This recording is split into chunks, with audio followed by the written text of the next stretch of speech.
6:30টায় আমাদের বাস ছেড়ে দিয়েছে। আমি এই প্রথমবার যাচ্ছি বরিশালে।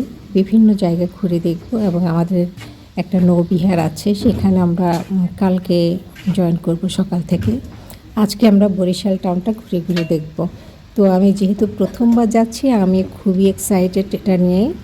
তো আর জার্নিটাও ভালো ছিল। 6 ঘন্টার জার্নি মনেই হয়নি 6 ঘন্টা, কারণ গরমও ছিল না তেমন, ঠান্ডাও ছিল না। বেশ সুন্দর একটা ওয়েদার ছিল।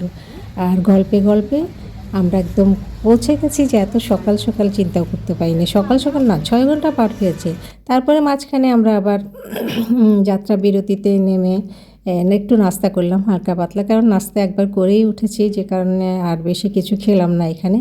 পরোটার ভাজিটাও মজা ছিল, ভালো লেগেছে সবজিটা। আর ডিম যেহেতু আগেই খেয়ে ফেলেছিলাম, ডিম আমরা খাইনি। তারপরে হচ্ছে বাস থেকে নেমে আমরা সোজা চলে যাচ্ছি হলো কি আমাদের বন্ধু সিরাজুল, তার রেস্ট হাউসে আমরা সবাই আজকে সেখানেই থাকবো। তো কিন্তু আমরা আমাদের ব্যাগ লাগেজ সব রেখে অটো নিয়ে বের হয়ে পড়েছিলাম। বের হয়ে আশেপাশের জায়গাগুলো দেখে নিচ্ছিলাম, কারণ আমরা কালকে আরও অনেক ঘোরাঘুরি করব।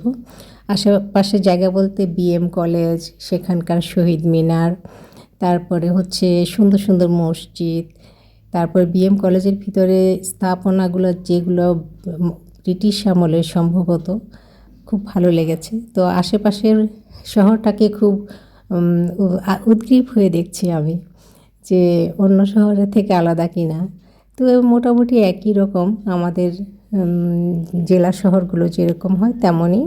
এখনও যদিও পুরোটা দেখা হয়নি। তো ঘুরে ফিরে আমরা আবার রেস্ট হাউসে চলে আসলাম। সেখানে অপেক্ষা করছিল আমাদের ভাবি, সিরাজুল ভাবি।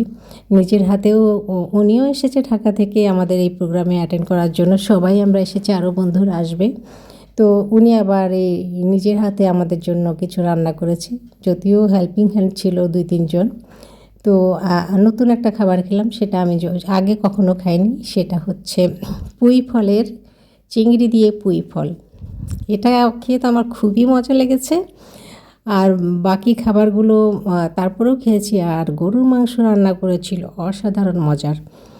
তো সেটা কি বলবো, মানে পেটের বাইরে খেয়েছি, এত মজা লেগেছে। সাদামাটা একদম সাদা ভাতের সাথে ছোট মাছের চচ্চড়ি ছিল। এই যে গরুর মাংসটা কিভাবে রান্না করেছে, আমি তো রেসিপি নিয়েছি ভাবির কাছ থেকে, কিভাবে রান্না করলো। তারপরে মজার মজার কুষ্টিয়ার দই খেলাম। 1 বাটি দই দিয়েছে আমাকে। আমার যে আজকে কী হবে আল্লাহ জানে, এত খাবার একসাথে তো খাই না, কিন্তু ওই যে বাইরে ঘোরাফেরা করার কারণে এতটা খিদে লেগে গেছিলো যে খেতেই আছি, গল্প করতেই আছি।